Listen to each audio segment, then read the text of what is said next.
Kalau didadak nanti siang bisa? Belum siap. Karena harus ada wawan poinnya. Oh gitu. Waktu terbaik ya paling rabu. Berapa rabu?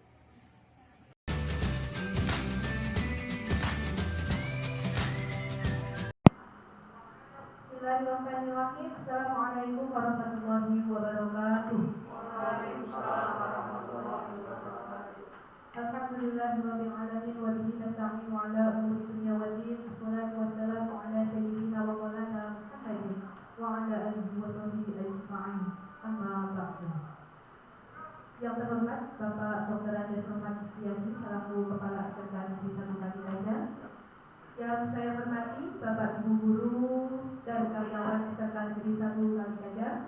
Alhamdulillah, marilah kita panjatkan puji syukur kita kehadirat Allah Subhanahu wa Ta'ala, karena pada kesempatan siang hari ini kita diberi kesehatan sehingga kita dapat bertemu dan melaksanakan kegiatan diseminasi budaya positif dalam rangka peningkatan pendidikan guru penggerak tanpa halangan suatu apapun. Amin amin ya rabbal alamin.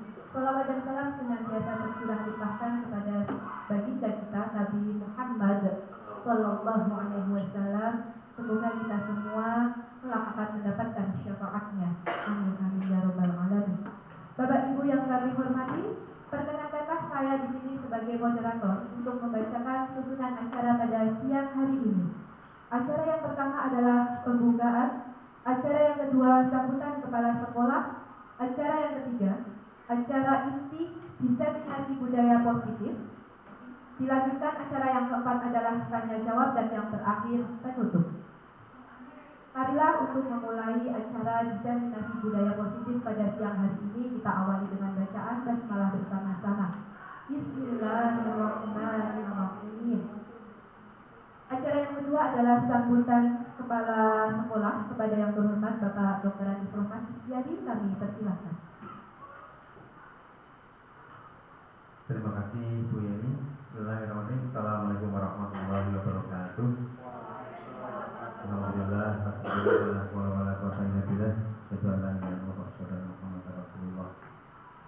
Yang sungguh kami hormati Bu Septi Rahayu, Bapak Ibu guru karyawan peserta destinasi sore hari ini yang saya hormati pula. Mari saya mengajak Bapak Ibu semua untuk bersyukur kepada Allah Subhanahu wa Ta'ala. Alhamdulillahirabbil alamin. Sampai dengan sore hari ini kita diberi waktu, diberi kesempatan untuk melakukan banyak aktivitas dari A sampai Z, sambung menyambung menjadi satu mulai jam 7 pagi tadi hingga istirahat pun tadi kita nggak istirahat, tapi langsung disambung kegiatan yang lainnya. Siang pun kita masih ada kegiatan dan sampai dengan sore hari ini semuanya berjalan dengan baik. Semua karena karunia Allah Subhanahu wa Ta'ala, karunia dari Tuhan yang Maha Kuasa yang patut kita syukuri. Bapak Ibu yang kami hormati, sebagaimana kita ketahui bahwa semua kebijakan yang diambil pemerintah itu pasti baik, meskipun kadang-kadang membuat kita itu terasa tidak istirahat. Kita selalu mengerjakan satu kegiatan ke kegiatan dan yang lain, itu menunjukkan bahwa kita masih sehat insya Allah, dan kita masih beraktivitas seperti kita masih sehat. Kalau kita nggak beraktivitas maka kita tidak sehat, baik itu nggak sehat pikirannya maupun tidak sehat fisiknya. Tapi alhamdulillah ini kita bisa berjalan, semuanya berjalan dengan baik sesuai dengan agenda kita, dan dari hari ini bersyukur lagi kita bisa mengikuti kegiatan diseminasi budaya positif dari teman kita selaku calon guru penggerak di SMK Negeri 1 Kaligajar ini. Ini juga sebuah karunia yang patut kita syukuri. Bu Septi masuk ke SMK Negeri 1 Kaligajar pas posisinya terpilih sebagai calon guru penggerak. Dan ke depan semuanya harus mengikuti jalur ini. Saya wajibkan semuanya mengikuti jalur ini bergantian. Kalau sekarang tahun ini Bu Septi, kita bisa melihat aktivitasnya dan kita bantu, kita dukung semua aktivitas yang dilakukan Bu Septi. Ke depan gantian, Bu Septi mendukung yang lainnya, kita juga mendukung yang lainnya, sehingga kinerja yang ada di SMK Kaligajar ini semuanya bisa berjalan dengan baik, semakin ke sana kompetensi Bapak Ibu guru semakin berkembang dan menjadi kompetensi yang luar biasa sebagaimana yang dikembangkan di program guru penggerak. Bapak Ibu, perubahan yang pesat di negara kita terkait dengan pendidikan, utamanya dengan adanya kurikulum merdeka, program guru penggerak dan sebagainya harus kita sambut dengan positif thinking, harus berpikir positif. Karena apa? Karena setiap perubahan yang dilakukan oleh pemerintah itu pasti bermaksud baik, pasti tujuannya baik. Jadi mau punya gaji 2 gaji 3 bisa menjadi di mana aja. Kita tinggal melanjutkannya. Tidak apa ini biar enggak ngantornya apa biar nggak itu akhirnya sudah mulai semuanya ya. Alhamdulillah. Jadi kita sambut dengan positif. Artinya apa? Ada yang baru berarti kita harus belajar. Ada sesuatu yang baru dari pemerintah, ada yang baru dari pemerintah terus kita sambut. Artinya kita harus belajar. Karena apa? Karena sebagai guru punya kewajiban mengajar, dan untuk bisa mengajar Bapak Ibu guru harus belajar. Kalau kita sudah berhenti belajar, maka berhentilah mengajar. Kalau kita masih mengajar, maka teruslah belajar. Jangan sampai berhenti. Termasuk juga di dalamnya belajar dari teman kita, belajar dari sumber-sumber yang lainnya yang baik kita ikuti, penemuan-penemuan penelitian kita ikuti, pembaruan-pembaruan dunia pendidikan kita ikuti, dan semuanya itu akan membuat kita aktif dan selalu senantiasa memperbaiki diri, mengembangkan diri. Termasuk sore hari ini, insya Allah diseminasi budaya positif akan ditularkan. Diseminasi itu penularan Bapak Ibu, akan ditularkan oleh Ibu Sakti pada kita semuanya. Silahkan diikuti dengan sebaik-baiknya dan insya Allah akan membawa manfaat buat diri kita sebagai Bapak Ibu guru, dan nantinya akan membawa manfaat yang positif kepada anak didik kita, dan ke depan ini akan bermanfaat bagi kemajuan nusa dan bangsa negara kita tercinta Indonesia. Karena yakin kita akan bisa, karena SMK bisa. Terima kasih, demikian. Assalamualaikum warahmatullahi wabarakatuh.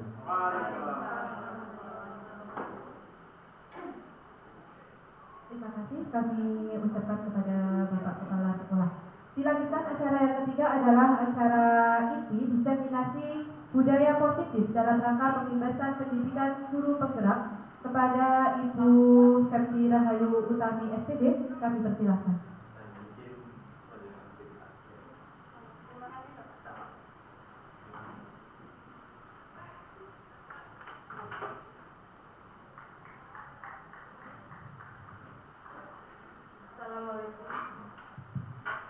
Assalamualaikum warahmatullahi wabarakatuh. Waalaikumsalam warahmatullahi wabarakatuh. Bismillahirrahmanirrahim. Kepada yang terhormat Bapak Dr. Andes Rahmat Istiati,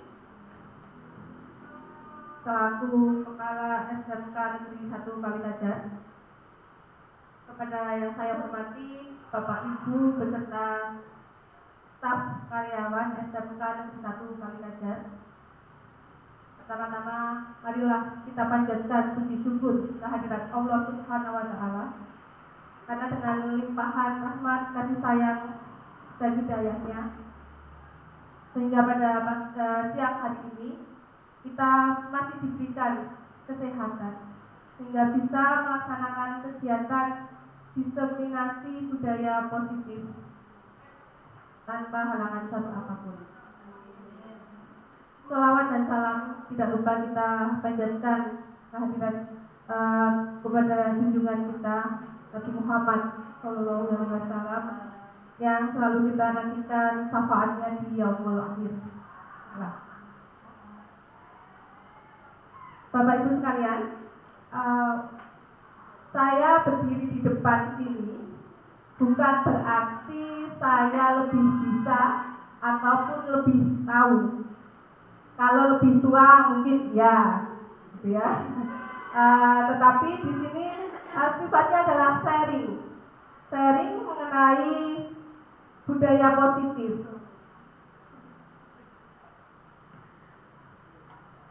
Bapak Ibu, seperti kita tahu bahwa sekarang ini kita menggunakan kurikulum merdeka yang sudah Bapak Ibu pelajari juga pada platform Merdeka Mengajar.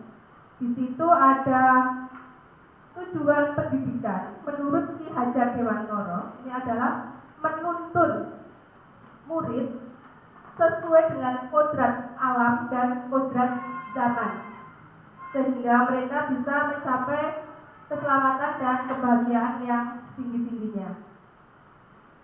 Di sini ada kata menuntun, berarti kita sebagai guru ini diwajibkan untuk tidak hanya mengajar, tetapi juga menuntun anak. Dengan budaya positif, diharapkan nanti anak memiliki karakter-karakter yang baik sesuai dengan profil pelajar Pancasila. Bapak Ibu sekalian, di sini ada konsep utama modul budaya positif. Yang pertama adalah perubahan paradigma belajar, kemudian ada disiplin positif, motivasi perilaku manusia, kebutuhan dasar manusia, posisi kontrol kita sebagai guru, keyakinan kelas, dan yang terakhir ada restitusi.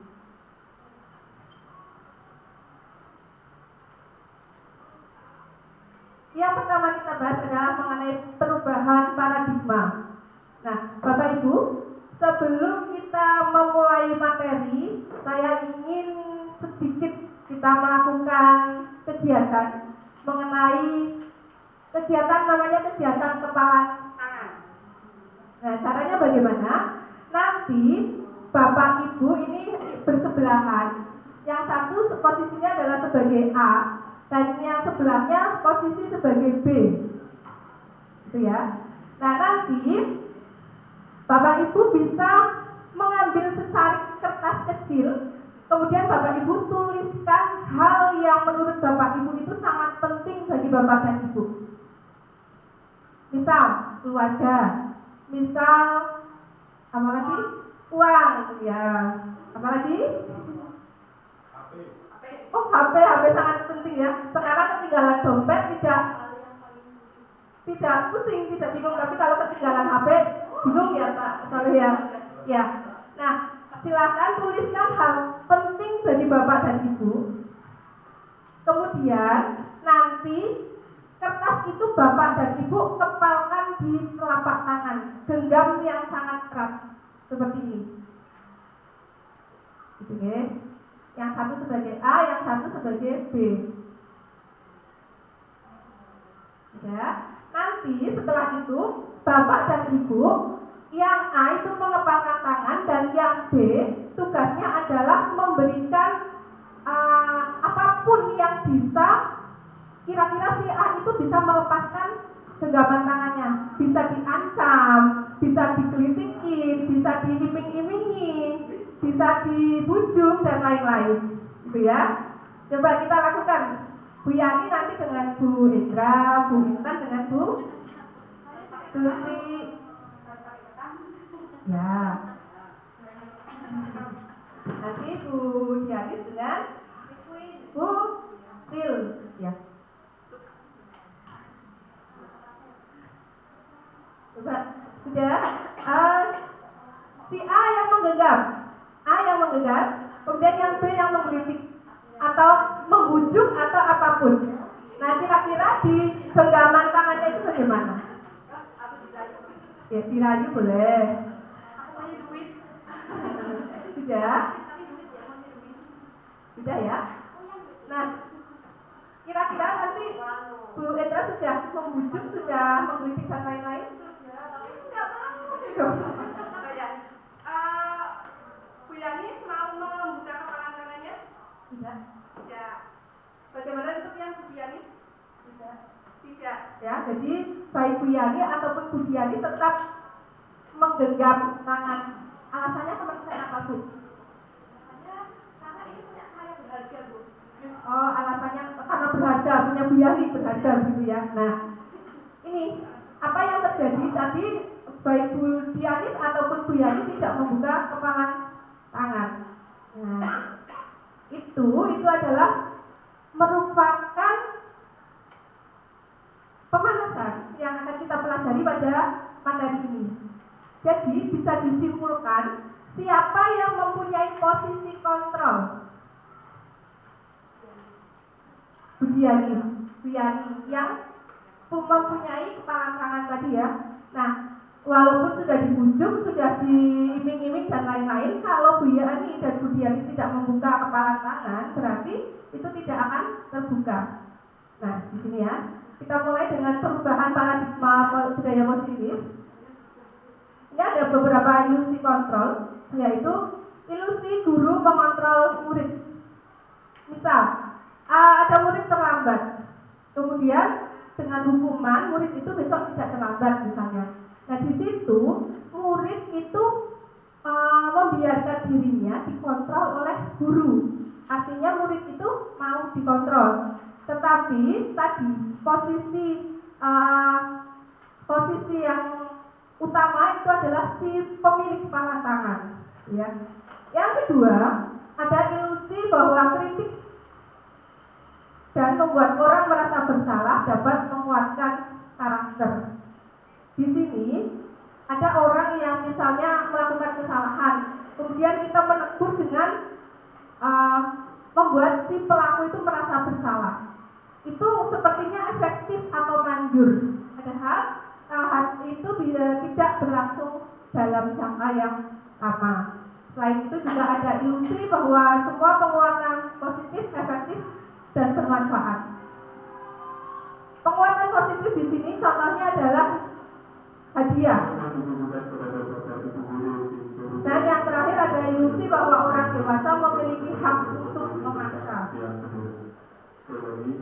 Ada perubahan paradigma stimulus respon atau teori kontrol dan teori pilihan.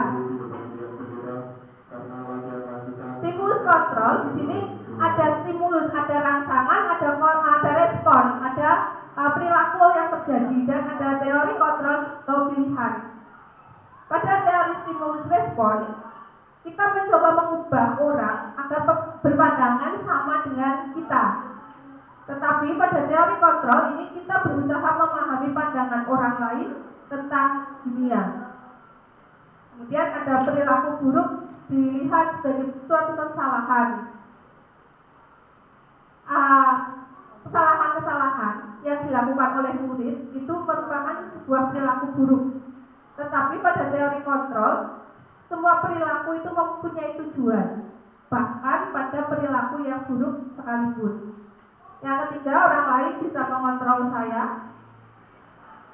Dan pada teori kontrol hanya orang yang bisa, hanya Anda sendiri yang bisa mengontrol diri Anda, seperti tadi teori kepala tangan. Dan yang selanjutnya, saya bisa mengontrol orang lain, tetapi pada teori kontrol Anda ini tidak bisa untuk mengontrol orang lain. Kemudian ada pemaksaan. Ada pada saat bujukan datang, itu pemaksaan artinya kamu harus melakukan ini. Ya. Untuk teori kontrolnya sendiri ada kolaborasi atau konsensus menciptakan pilihan yang baru. Artinya seperti ini. Saat seseorang melakukan kesalahan, maka kamu harus melakukan untuk memperbaiki kesalahan. Besok tidak boleh datang terlambat, misal. Nah, untuk yang teori kontrol, di sini ada kolaborasi dan konsensus. Anak diberikan pilihan-pilihan untuk memperbaiki kesalahannya. Kemudian yang terakhir ada model berpikir menang atau kalah. Di sini ada positif dan negatif. Sedangkan pada teori kontrol ini berpikirnya menang-menang. Artinya berpikir positif menghasilkan sesuatu yang positif. Nah, apakah makna disiplin? Ini berasal dari bahasa Latin, disiplina yang artinya belajar. Makna asal dari kata ini berkonotasi dengan disiplin diri dari murid-murid Sokrates dan Plato. Disiplin diri ini juga membuat orang menggali potensinya menuju sebuah tujuan yang dihargai. Serta dalam budaya kita, ada makna disiplin ini telah berubah menjadi sesuatu yang dilakukan seseorang pada orang lain untuk mendapatkan kepatuhan.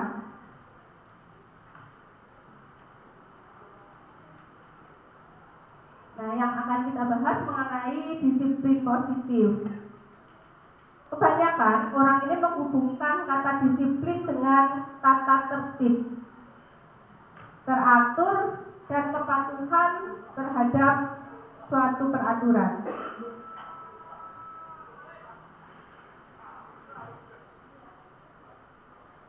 Sebagai seorang pendidik, kita di sini dituntut untuk bisa mendidik anak-anak yang memiliki disiplin, sehingga mereka bisa berperilaku dengan mengacu pada nilai kebijakan universal. Disiplin di sini biasanya yang sudah dilakukan itu merupakan disiplin-disiplin yang berasal dari motivasi ekstrinsik, berasal dari luar. Contohnya tadi takut karena hukuman, kemudian melakukan sesuatu karena akan mendapatkan hadiah, imbalan, pujian misalnya. Tetapi kita ingin mengubah itu menjadi suatu budaya yang positif dengan anak-anak itu mempunyai motivasi intrinsik. Artinya motivasi yang berasal dari dalam diri anak. Saat anak melakukan kesalahan, dia menyadari dari dalam diri sendiri bahwa itu suatu kesalahan, sehingga dia mempunyai niat atau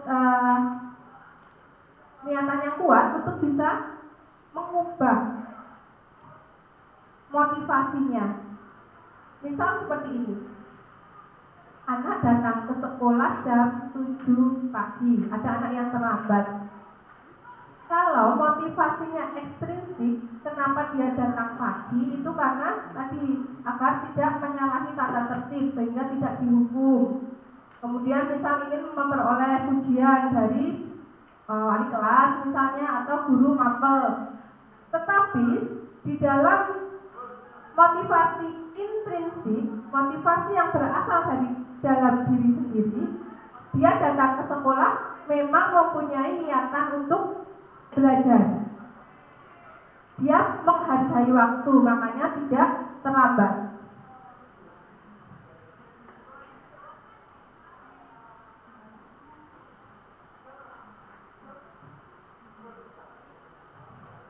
Saya lanjut ke nilai-nilai kebijakan universal.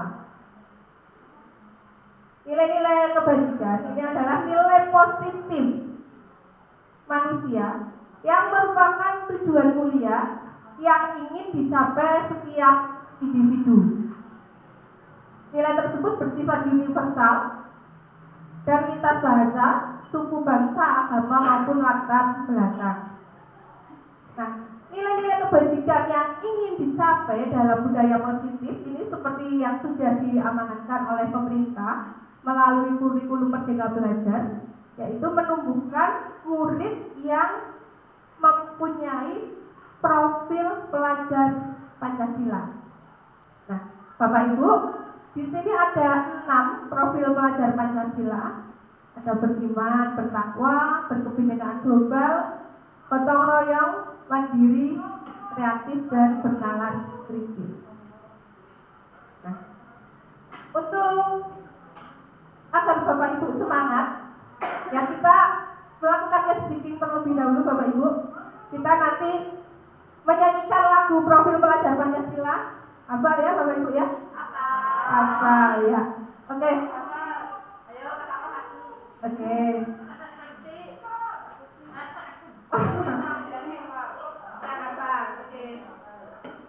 Oh maju Bu Yani. Iya nggak apa-apa. Sama siapa Bu? Tuti. Oh dengan Bu Ya Pak Nur silahkan. Saya nggak hafal ya Bu. Nanti Pak sama Bu Yani. Saya kalau sama Bu Yani itu malu ya.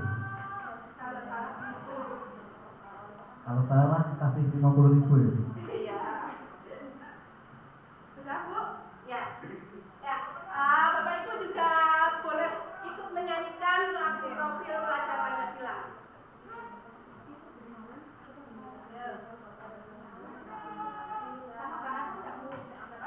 Oh iya dong, boleh sini juga bisa. Saya jangan.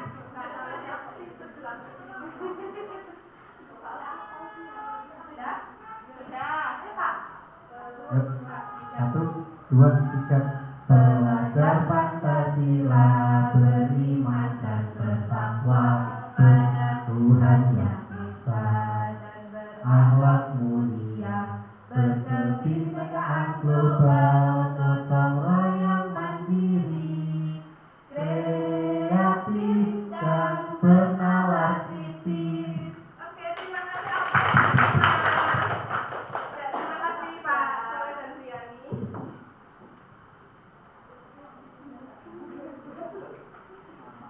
Baik, sudah bernyanyi, mudah-mudahan sudah lebih segar lagi ya Bapak Ibu ya. Nah, saya lanjut ke teori motivasi perilaku manusia. Bahwa manusia melakukan segala hal itu mempunyai motivasi. Ada 3 motivasi yang mempengaruhi semua perilaku manusia, antara lain untuk menghindari ketidaknyamanan atau hukuman. Apa yang akan terjadi apabila saya tidak melakukannya? Nah, itu untuk menghindari apa yang terjadi apabila saya tidak mengerjakan tugas. Nah, itu hanya untuk menghindari ketidaknyamanan atau hukuman. Yang kedua, untuk mendapatkan imbalan dari orang lain atau institusi kalau dia sudah bekerja. Di sini apa yang akan saya dapatkan apabila saya melakukannya? Ada motivasi untuk mendapatkan hadiah, penghargaan, ataupun pujian. Dan dua motivasi ini merupakan motivasi eksternal, motivasi yang berasal dari luar karena mengharapkan sesuatu atau karena tidak ingin mendapatkan hukuman. Teori motivasi yang ketiga adalah untuk menghargai diri sendiri. Saya akan menjadi orang yang seperti apa bila melakukannya. Nah, di sini sudah muncul yang namanya motivasi internal, motivasi yang berasal dari dalam diri sendiri. Konsep disiplin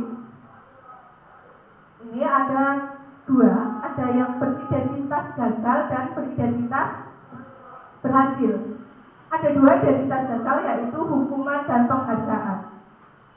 Oh, ternyata penghargaan bisa menjadi identitas yang gagal. Kenapa? Ya, kita bahas dulu yang hukuman. Hukuman itu bisa menjadi identitas seseorang, menjadi identitas yang gagal karena di dalam hukuman itu menyakitkan, Bapak Ibu. Ya, saat kita menghukum anak, misalnya anak disuruh keliling lapangan. Nah, bagi anak itu sesuatu yang menyakitkan. Kemudian membuat rasa tidak nyaman. Murid menjadi takut. Di sini ada memaksa. Karena apa? Kamu terlambat, silakan lari. Keliling lapangan 5 kali. Di situ saat murid tidak mau melaksanakan, dia mungkin akan mendapatkan hukuman yang lebih. Nah, di situ ada memaksa. Yang selanjutnya, murid menyembunyikan kesalahan. Justru dari hukuman, maka biasanya anak akan takut, maka anak berbohong, juga melakukan atau menyembunyikan kesalahan yang sudah dilakukan. Yang terakhir, murid menjadi rendah diri. Karena apa? Biasanya hukuman itu tidak dilakukan di ruang tertentu atau tertutup ya, tetapi bisa di halaman atau di depan di ruang kelas, jadi orang lain bisa melihat. Di situ bisa muncul rasa anak atau murid itu menjadi rendah diri. Sekarang kita bahas yang penghargaan.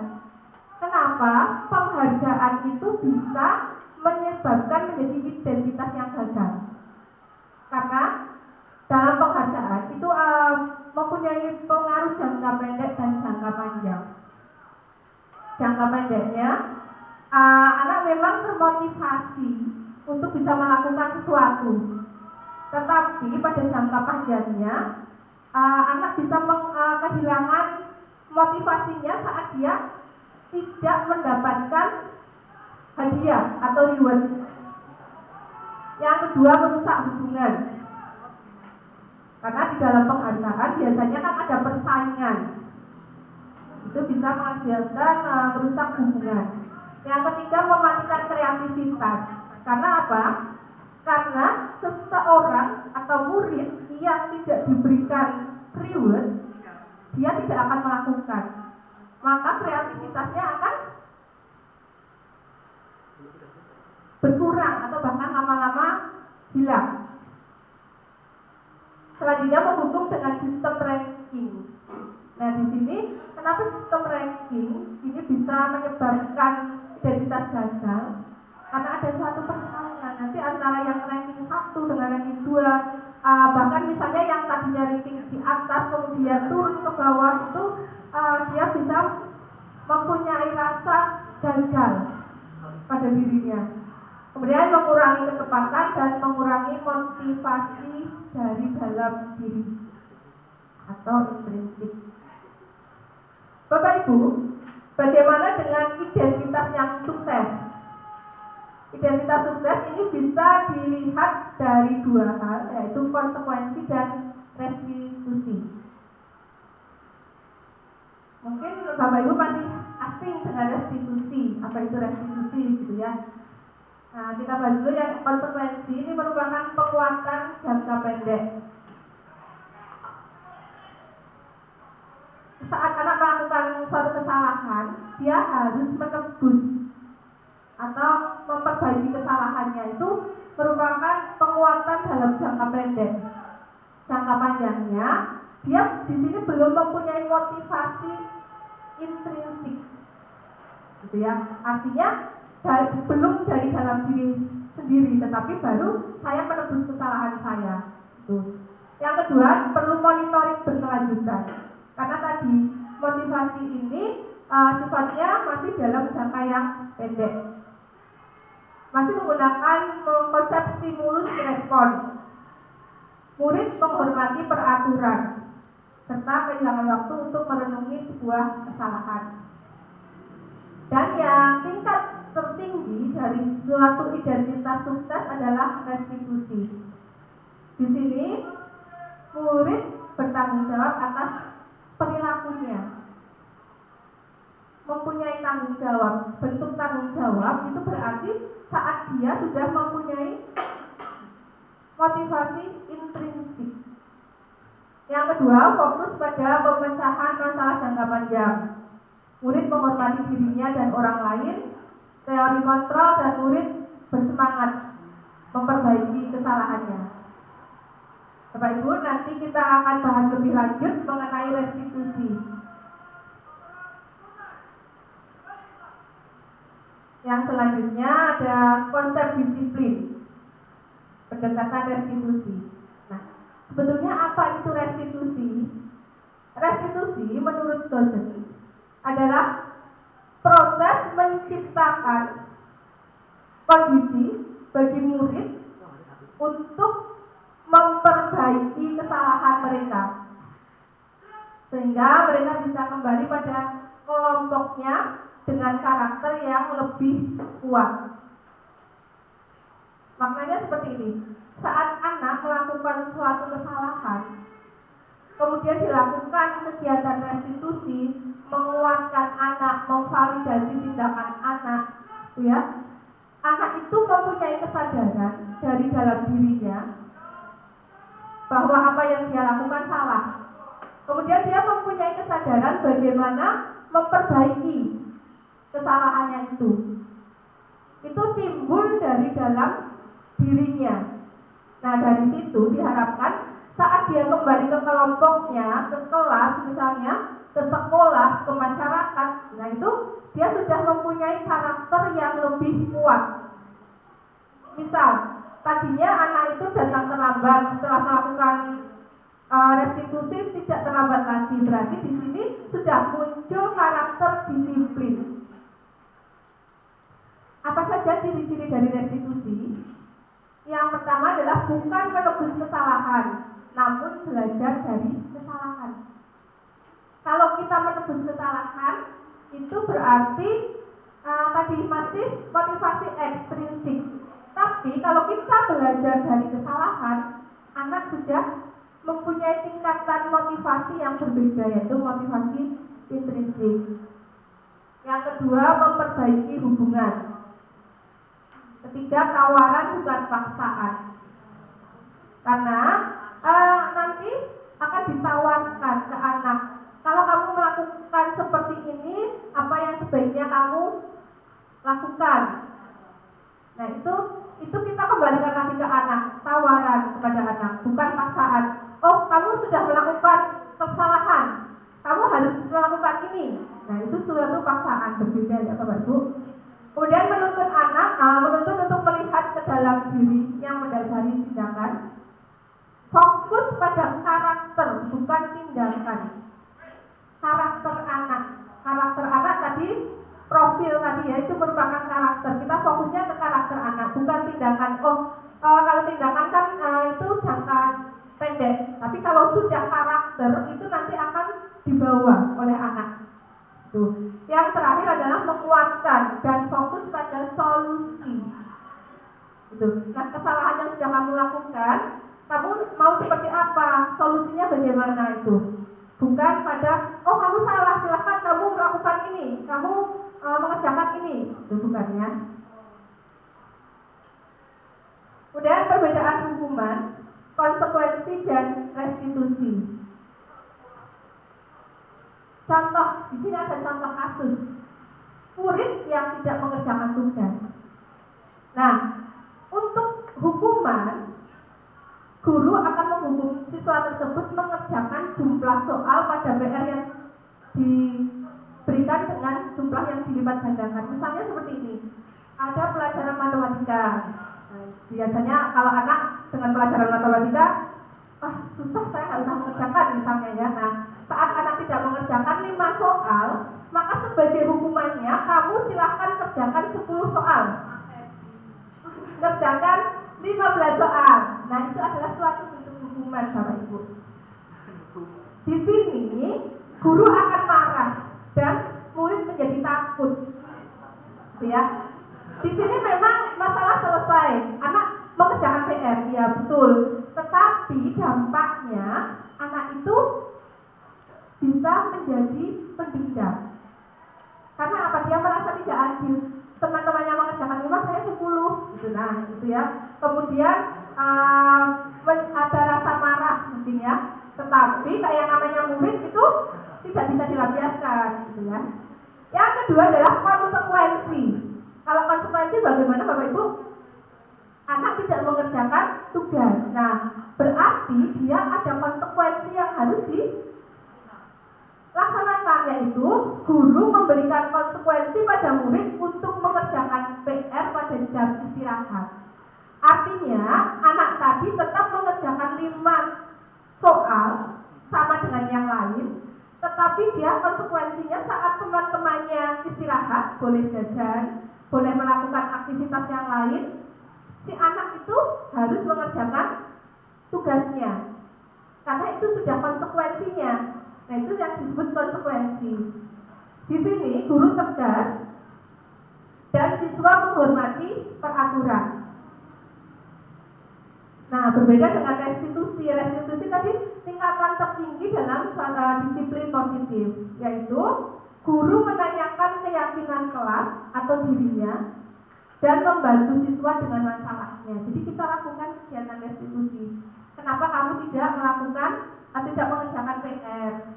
Misalnya karena saya tidak punya HP saya rusak. Nah, itu dari situ kita cari solusi bersama-sama. Jadi kita tahu permasalahan anak, gitu ya. Yang kedua, ini guru terbuka dan menghormati dirinya dan orang lain. Nah, Bapak Ibu, kita sekarang coba berlatih ya. Tindakan guru di situ Bapak Ibu coba nanti menentukan apakah itu hukuman, konsekuensi atau restitusi, gitu ya. Yang pertama, mencatat 100 kali di dalam buku kalimat saya tidak akan terlambat lagi, karena anak itu terlambat. Hukuman. Oke, baik. Yang kedua, lari mengelilingi lapangan basket 2 kali karena terlambat hadir. Hukuman atau konsekuensi? Konsekuensi. Alasannya apa, Bu Abdul? Karena sudah ada terlambat hadir, berarti Konsekuensinya. konsekuensinya itu Hukuman. Karena bisa nggak sih? Terlambat hadir maka harus lari. Tadi ada 2 jawaban. Kalau yang ini ada yang hukuman. Tadi Bu Tuti hukuman. Coba Bu Tuti, alasannya apa? Karena apa ya?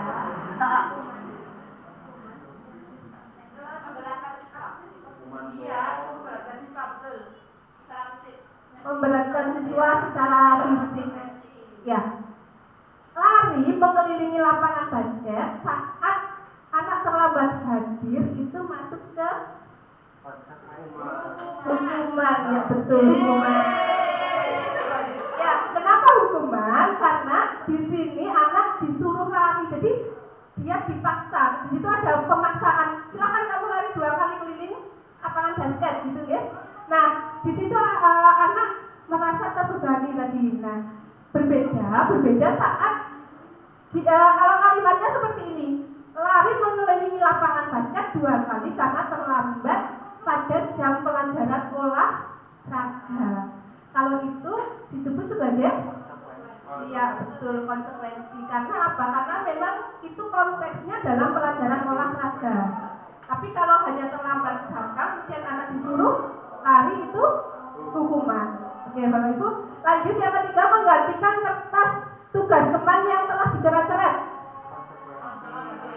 Konsekuensi, betul. Oke. Yang keempat, membersihkan tumpahan air di meja tulis karena tersenggol.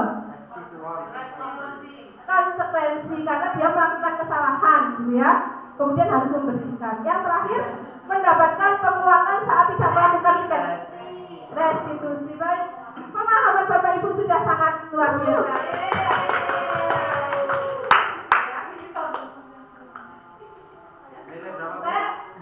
Nilainya tadi ada yang 100, ada yang 90, gitu ya.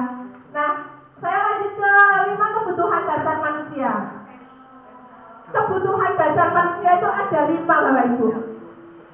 Kalau semua kebutuhan dasar ini terpenuhi, maka anak akan nyaman dan tenang. Tetapi saat ada 1 atau 2 kebutuhannya tidak terpenuhi, biasanya anak akan melakukan suatu pelanggaran atau kesalahan. Yang pertama adalah kebutuhan akan bertahan hidup atau survival. Ini berhubungan dengan misalnya masalah ekonomi. Kalau di dalam keluarganya ekonominya baik-baik saja, biasanya anak juga enjoy. Tetapi saat ada masalah di kehidupan ekonomi, misalnya anak harus ikut bekerja, itu nanti di sekolah juga akan mengganggu. Yang kedua, cinta dan kasih sayang, gitu ya. Ini pernah saya temui, ada anak yang dari rumah itu setelah dirunut itu anak memang keadaannya broken home. Nah, di sekolah dia melakukan suatu pelanggaran atau istilahnya caper ya Bapak Ibu ya. Kalau caper, dia mencari perhatian karena di rumah memang tidak didapatkan. Yang ketiga, penguasaan. Ini adalah kebutuhan pengakuan atas kemampuan. Contohnya seperti ini. Bullying.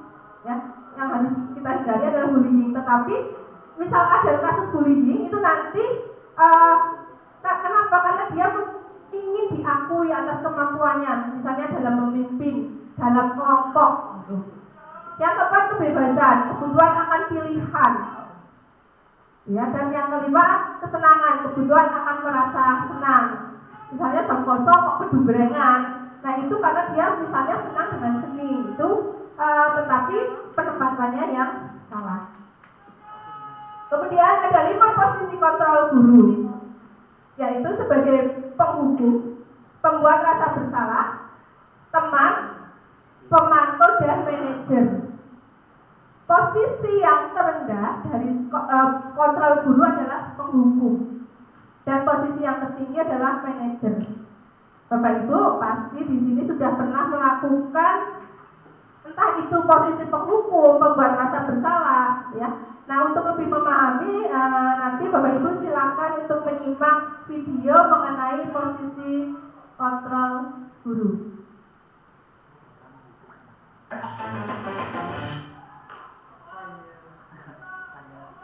5 posisi kontrol. 5 posisi kontrol dalam restitusi adalah proses perjalanan seorang pendidik agar dapat mengenali dirinya. Pada video kali ini, kita akan membahas tentang 5 posisi kontrol yang dikembangkan oleh Diane Gosson dan contoh penerapannya.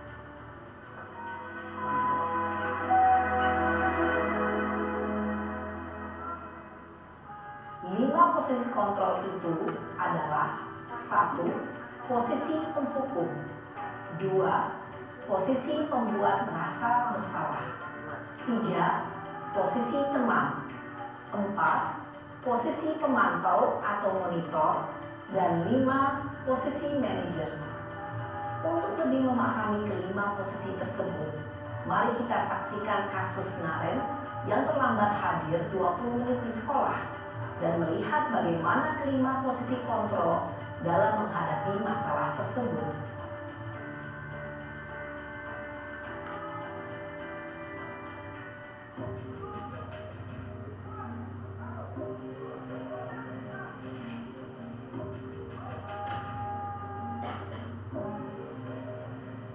Naren!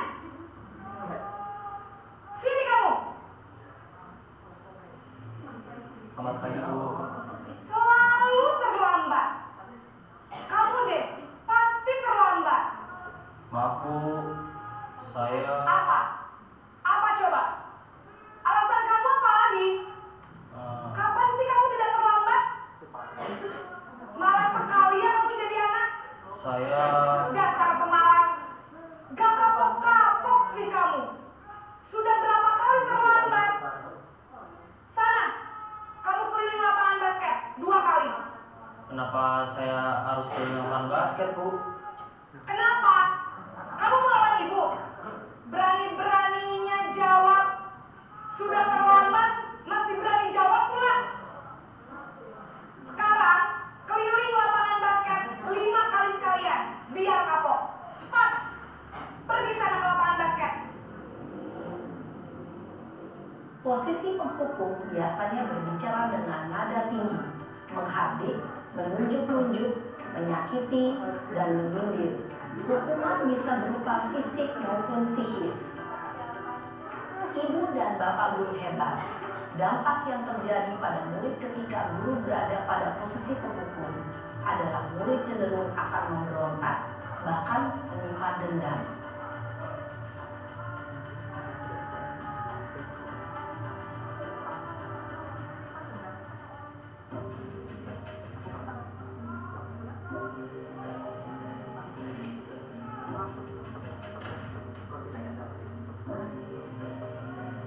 Naren!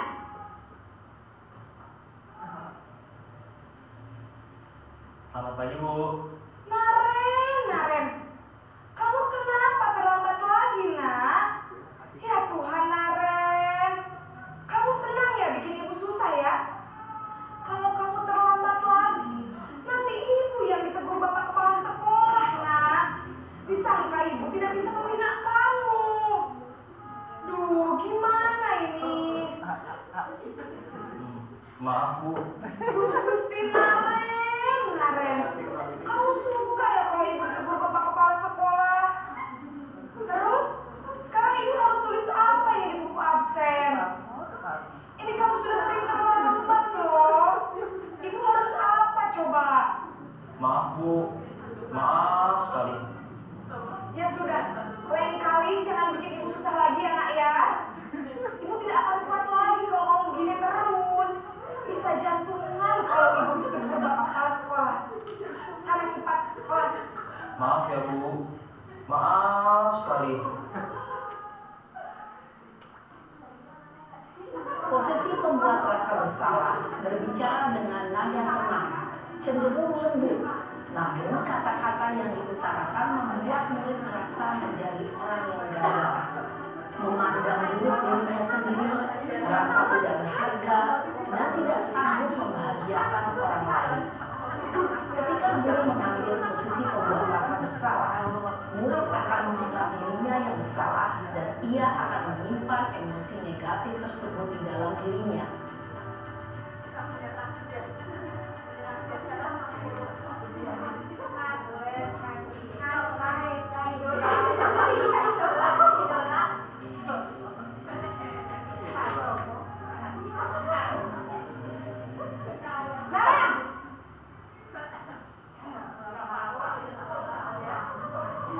Selamat pagi, Bu. Wah, sudah jam berapa ini? Terlambat lagi ya saya. Iya, Bu. Habis ibu saya lupa membangunkan saya, Bu. Kamu malah menyalahkan ibu kamu. Kamu bukannya anak yang larinya paling kencang. Kok terlambat sih? Iya, Bu. Saya memang terlambat bangun tadi. Jadi, biarpun saya lari kencang, tetap gak kekejar, Bu. Ya sudah sana. Nanti lain kali larinya lebih kencang lagi ya. Biar gak terlambat lagi. Bikin senang ibu. Demi ibu. Bisa kan? Bisa lah, Bu. Ya sudah sana masuk kelas. Ibu beresin urusan absen kamu. Kamu ini ada-ada saja.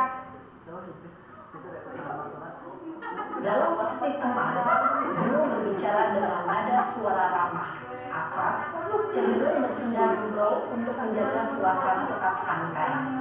Murid akan merasa senang, aman, dan akrab dengan guru. Identitas yang tercipta adalah identitas sukses atau berhasil.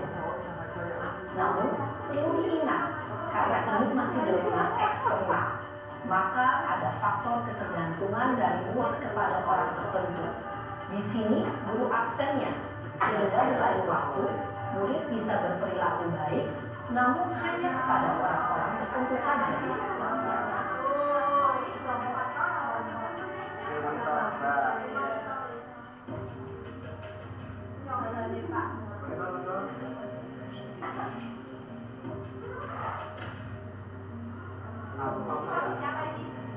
Naren!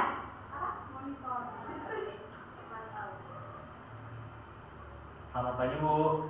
Naren, apa peraturan sekolah kita tentang jam berapa kita harus masuk sekolah, Nak? Kita harus di sekolah jam 7, Bu. Iya betul, sekarang sudah jam 7.20. Naren sudah tahu konsekuensinya jika terlambat hadir. Paham, Bu. Saya harus tinggal kelas pas jam istirahat selama 20 menit. Iya benar, konsekuensinya demikian. Jadi nanti jam 9.30 pas istirahat, kamu harus tinggal di kelas, kerjakan tugas tambahan untuk ketertinggalan kamu, ya? Baik, Bu. Posisi pemantau mengandalkan penghitungan atau data untuk mengontrol murid.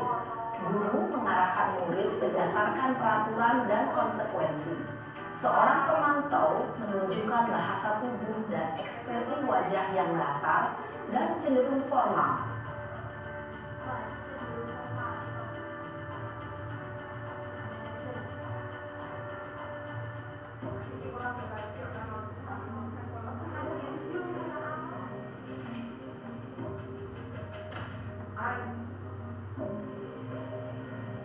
Naren!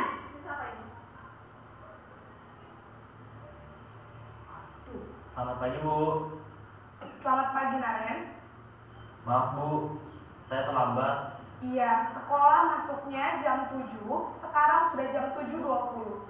Jadi sekarang bagaimana ini, Naren? Maaf, Bu. Saya lupa setel alarm saya semalam. Baiklah, menurut kamu, keyakinan sekolah yang mana yang perlu kamu tingkatkan? Menghargai diri sendiri dan orang lain mungkin ya, Bu. Setuju. Jadi, apakah Naren meyakini prinsip saling menghormati tersebut? Iya, Bu. Saya meyakininya. Apakah Naren bersedia memperbaiki masalah keterlambatan ini? Bersedia, Bu. Bagaimana kamu akan perbaiki masalah keterlambatan ini? Saya akan coba untuk tidak lupa menyetel alarm saya, Bu. Baik, kalau Naren lupa menyetel alarm di rumah, ada orang yang kira-kira bisa bantu mengingatkan tidak? Ada, Bu. Kakak saya, Kak Emma. Ada lagi selain Kak Emma? Selain Kak Emma, ada ibu saya. Baik, jadi yang mengingatkan Naren adalah Kak Emma dan ibu kamu ya? Kira-kira akan mulai start alarm kapan nih Naren? Setelah pulang sekolah, akan segera saya lakukan. Baik, jadi Naren akan setel alarm untuk bangun besok pagi dan akan diingatkan oleh kakak dan ibunda Naren ya. Ada lagi yang mungkin perlu dilakukan Naren? Agar tidak terlambat bangun lagi. Tidak ada, Bu. Baik Naren, terima kasih untuk kerjasama kamu. Sekarang kamu perlu kembali ke kelas untuk belajar. Baik, Bu. Terima kasih. Posisi manajer adalah posisi kontrol yang disarankan untuk membimbing murid memiliki sikap disiplin yang positif, yaitu murid yang mandiri, bertanggung jawab, dan dapat memecahkan masalah. Tujuan dari posisi ini adalah agar murid dapat berefleksi atas tindakannya. Guru akan dengan tulus memberikan pertanyaan-pertanyaan bermakna, sehingga membuat murid dapat belajar dari kesalahannya dan mencari sebuah solusi untuk menyelesaikannya. Ibu dan Bapak guru hebat, setelah mengamati adegan kelima posisi kontrol tadi, kira-kira posisi mana yang paling ideal? Posisi mana yang dapat menunjang motivasi intrinsik murid? Ya, tentu posisi manajer. Posisi ini memang posisi ideal yang ingin dituju setiap pendidik. Pada posisi inilah, guru dapat menerapkan disiplin positif yang berpihak pada murid, yang memerdekakan murid. Perjalanan seorang pendidik tentunya tidak mudah untuk sampai pada posisi seorang manajer. Namun, tujuan kita pasti, yaitu menciptakan murid-murid yang mandiri, merdeka, dan bertanggung jawab. Semoga penggambaran 5 posisi kontrol yang telah diperlihatkan ini dapat menjadi ajang refleksi bagi kita semua, agar dapat terus mengasah dan menerapkan disiplin positif yang memerdekakan murid. Mari terus berlatih dan bersemangat. Selamat menerapkan. Salam dan bahagia Ibu dan Bapak guru hebat.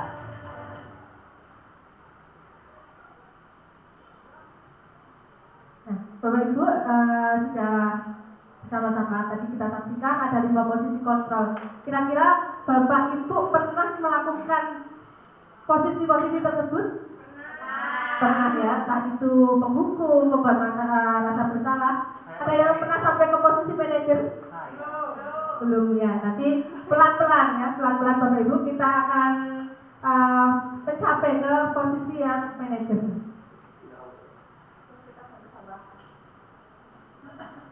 Nah, saya lanjutkan ke keyakinan kelas. Mengapa ini tidak disebut sebagai peraturan kelas, tetapi kenapa harus keyakinan kelas? Nah, di sini ada beberapa pertanyaan. Mengapa kita memiliki peraturan harus memakai helm bila mengendarai kendaraan roda 2? Mengapa kita harus melakukan memiliki peraturan 3M saat social distancing? Mengapa kita memiliki peraturan harus datang tepat waktu saat mengikuti pelatihan?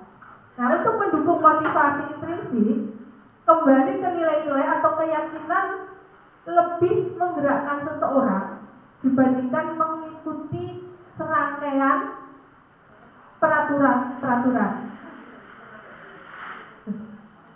Dan bagaimana cara pembentukan keyakinan kelas? Keyakinan kelas ini lebih abstrak dari peraturan, kemudian berupa pernyataan universal, dibuat dalam bentuk positif, tidak panjang lebar, agar mudah dipahami, sesuai dengan kondisi kelas dan sekolah, agar mudah diterapkan. Semua warga kelas hendaknya ikut berkontribusi dan bersedia meninjau kembali keyakinan kelas. Nah, ini di sini ada perbedaan antara peraturan dengan keyakinan kelas.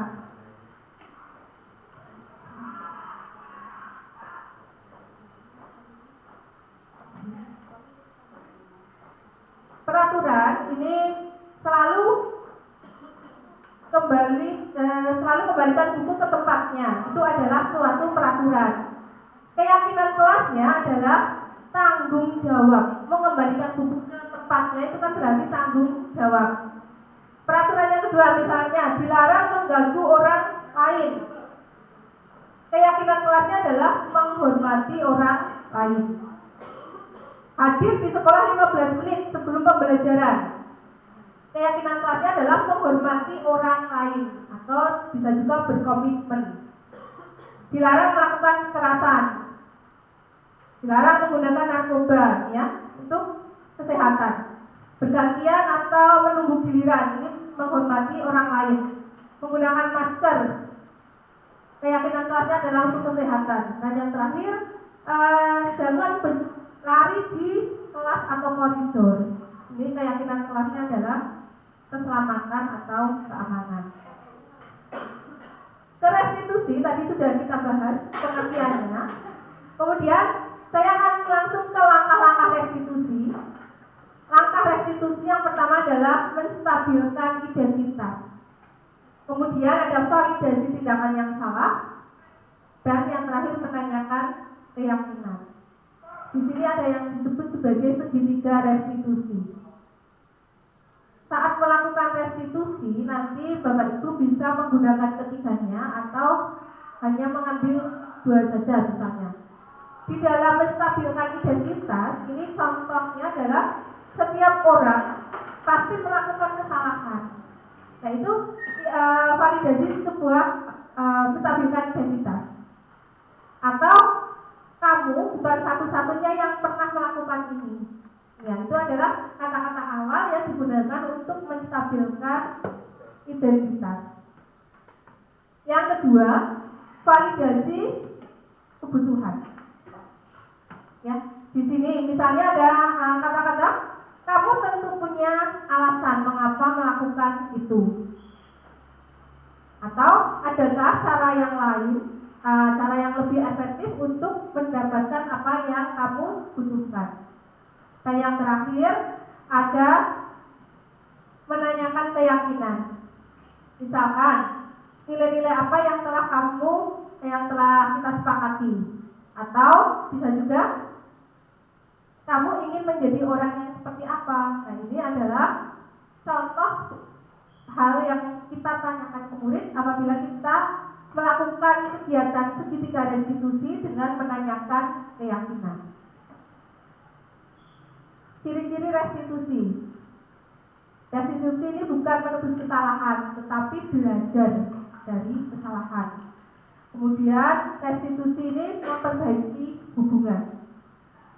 Restitusi adalah tawaran, tadi ya, sudah dibahas, bukan sebuah paksaan. Restitusi menuntun untuk melihat ke dalam diri. Restitusi mencari kebutuhan dasar yang mendasari tindakan. Restitusi adalah cara yang paling baik. Fokus pada karakter, bukan tindakan. Restitusi ini menguatkan. Tadi fokus pada solusi, bukan pada tindakan, bukan pada hukuman. Dan yang terakhir, restitusi mengembalikan murid yang berbuat salah pada kelompoknya setelah dia mendapatkan penguatan karakter. Nah, Bapak Ibu, tadi adalah pemaparan mengenai budaya positif. Di sini saya akan memberikan pantun, ya Bapak Ibu. Pantunnya, pergi ke sungai memancing ikan, membawa bekal tahu isi. Dulu hukuman yang sering dilakukan. Mari kita coba dengan restitusi. Buah nangka, buah alpukat.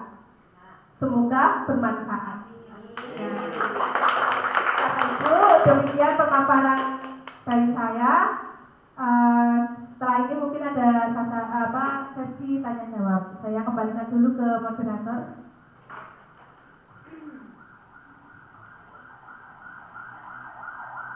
Baik, demikian pemaparan tentang budaya positif yang telah disampaikan oleh Ibu Septiana Hayu Utami. Sekali lagi aplaus untuk Ibu Septi. Bapak Ibu, terima kasih. Saudara kita di acara yang keempat adalah acara tanya jawab. Silakan kepada Bapak Ibu yang masih penasaran atau memiliki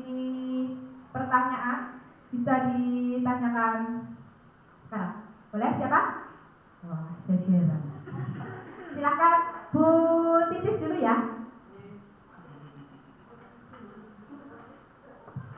Terima kasih untuk waktunya. Selamat siang. Assalamualaikum warahmatullahi wabarakatuh.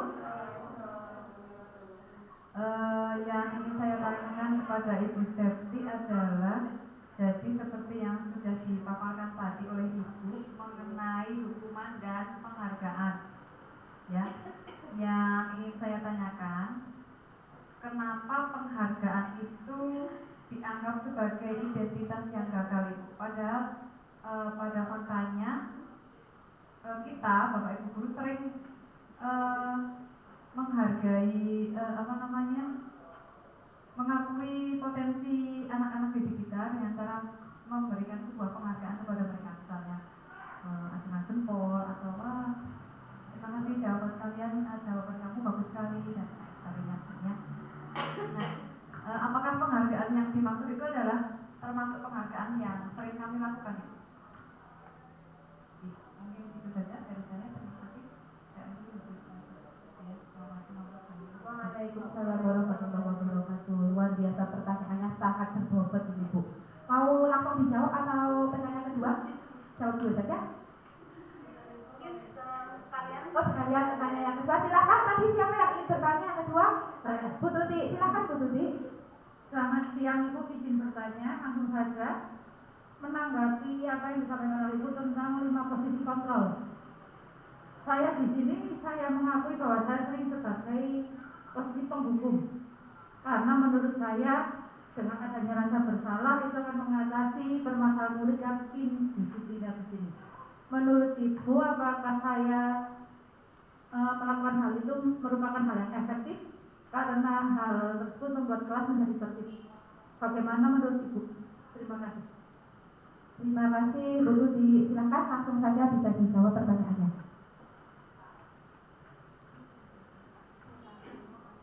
Baik, terima kasih Bu Titis dan Bu Tuti untuk pertanyaannya.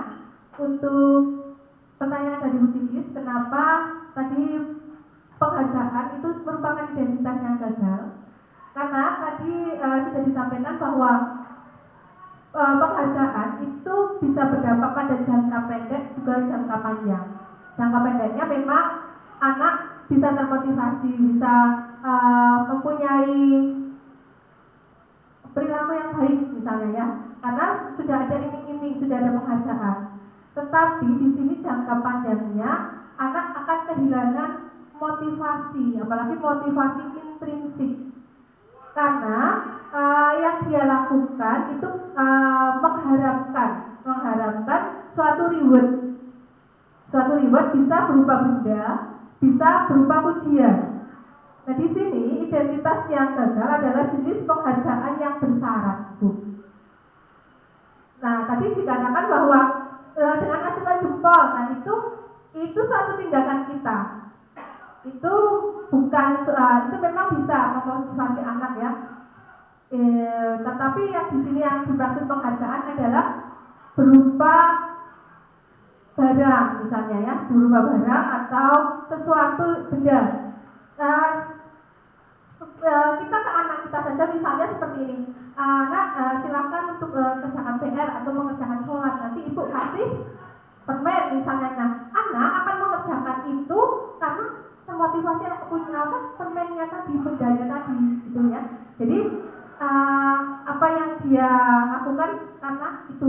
Saat anak tidak mendapatkan itu, biasanya anak akan ogah-ogahan karena dia belum mempunyai motivasi dari dalam atau intrinsik, motivasi intrinsik. Begitu mungkin ya Bu Titis. Kemudian saya langsung ke Bu Tuti tadi, bagaimana bahwa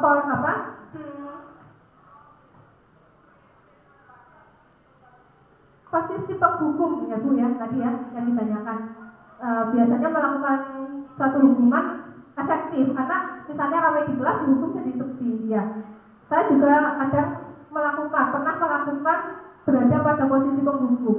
Tetapi di sini tadi itu sebetulnya bukan belum budaya yang positif, karena apa? Di situ anak ada rasa marah, ada rasa dendam misalnya ya, belum terbangun motivasi intrinsik. Nah dari sini nanti diharapkan kita pelan-pelan menanjak dari posisi penghukum nanti ke posisi setelah penghukum tadi apa Bu?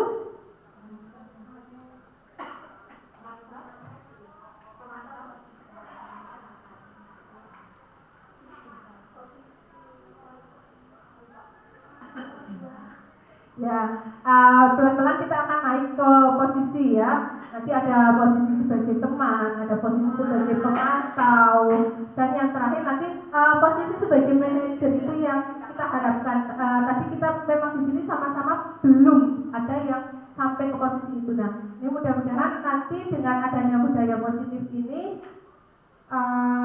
menjadi posisi bisa mencapai ke posisi manajer. Ya, ini di sini adalah Bapak Ibu guru hebat dari SMK Negeri 1 Kalikanjar. Nah, mudah-mudahan setelah mendapat materi ini, nanti kita bisa bersama-sama berkolaborasi mewujudkan sekolah dengan budaya yang positif, ya Bapak Ibu. Baik, kiranya itu yang bisa saya sampaikan. Terima kasih, salam dan bahagia. SMK bisa. Terima kasih. Saya akhiri. Assalamualaikum warahmatullahi wabarakatuh.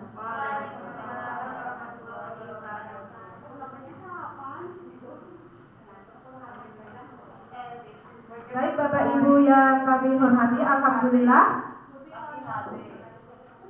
selesai sudah acara diseminasi budaya positif dalam rangka pembahasan pendidikan guru penggerak yang disampaikan oleh Ibu Septi Rahayu Utami SPD. Terima kasih Ibu atas ilmunya. Semoga kita semua Bapak Ibu bisa menerapkan budaya positif di sekolah kita. Terima kasih. Saya selaku moderator mohon undur diri, mohon maaf atas segala kesalahan dan kekurangan. Akhirul kalam, wabillahi taufiq wal hidayah. Wassalamualaikum warahmatullahi wabarakatuh. Waalaikumsalam.